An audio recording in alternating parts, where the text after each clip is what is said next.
বোয়ালিকে একটি আধুনিক ইউনিয়ন হিসেবে গড়ে তুলতে চাই চেয়ারম্যান আফজাল হোসেন বলেছেন।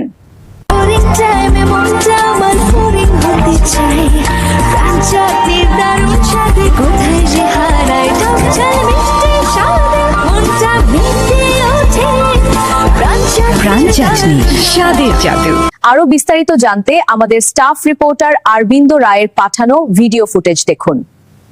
কালিয়াকৈরে বোয়ালি ইউনিয়নের চেয়ারম্যান আফজাল হোসেন খান বলেছেন, বোয়ালি ইউনিয়নকে একটি আধুনিক উন্নত ইউনিয়ন হিসেবে গড়ে তুলতে চাই। সুশাসন, উন্নত অবকাঠামো, মাদক ও সন্ত্রাসমুক্ত পরিবেশ, কৃষি ও শিক্ষার উন্নয়নের বিষয়কে গুরুত্ব দিয়ে বোয়ালি ইউনিয়নকে একটি মডেল ইউনিয়নের লক্ষ্য নির্ধারণ করা হয়েছে। বোয়ালি ইউনিয়নের রাস্তাঘাট উন্নয়ন, নদী ভাঙন রোধে কাজ করা, স্বাস্থ্যসেবা সহজলভ্য করা, শিক্ষা প্রতিষ্ঠানের মান উন্নয়ন, কৃষকের সহায়তা বৃদ্ধি করা, সামাজিক সম্প্রীতি বজায় রাখার প্রতি গুরুত্ব দেওয়া, যুব সমাজকে খেলাধুলা ও সাংস্কৃতিক কর্মকাণ্ডে সম্পৃক্ত করে একটি সুস্থ ও সচেতন সমাজ গড়ে তোলার উদ্যোগ নেওয়া হবে।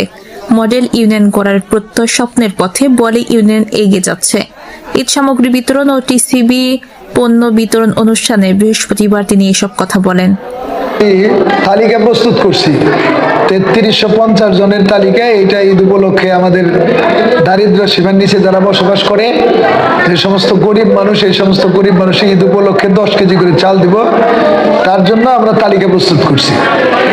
এবং পাশাপাশি আমার এই ইউনিয়নে বিভিন্ন ধরনের ভাতা পায়। বয়স্ক ভাতা পায় হলো, বয়স্ক ভাতা রানিং পায় হলো 1043 জন, বিধবা ভাতা পায় হলো 247, প্রতিবন্ধী ভাতা পায় হলো 249, এবং টিসিবির পণ্য পায় 1049 জন। হসপিটাল সীমা আক্তার, চ্যানেল 7, ঢাকা। অল্প সময়ের মধ্যে